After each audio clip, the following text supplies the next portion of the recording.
সড়ক যোগাযোগ ব্যবস্থার ইতিহাস মূলত বাংলাদেশের স্বাধীনতা পরবর্তীতে সময়ে জাতির জনক বঙ্গবন্ধু শেখ মুজিবুর রহমানের জন্মস্থান হিসেবে এর গুরুত্ব বৃদ্ধির সাথে সম্পর্কিত।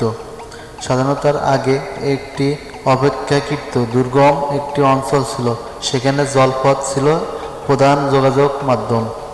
বঙ্গবন্ধু শেখ মুজিবুর রহমানের জন্মস্থান হলেও স্বাধীনতার আগে এই অঞ্চলের সড়ক যোগাযোগ ব্যবস্থা উন্নত ছিল না। নদী ও খাল দিয়ে নৌকা যাতায়াত ছিল এলাকার মানুষের প্রধান উপায়। স্বাধীনতার পর টুঙ্গিপাড়ার গুরুত্ব বাড়ে এবং একে কেন্দ্র করে সড়ক যোগাযোগ ব্যবস্থার উন্নতি শুরু হয়। জাতির পিতার শতাধিক শতককে কেন্দ্র করে এটি একটি গুরুত্বপূর্ণ স্থান পরিবর্তিত হয়। সম্প্রতি গোপালগঞ্জ সদর উপজেলার গুনাপাড়া থেকে টুঙ্গিপাড়া পর্যন্ত সড়ক প্রস্তুতকরণের কারণে হাতে নেওয়া হয়। এই প্রকল্পে আওতায় প্রায় 7.5 কিলোমিটার সড়ক প্রস্তুত করা হয়েছে।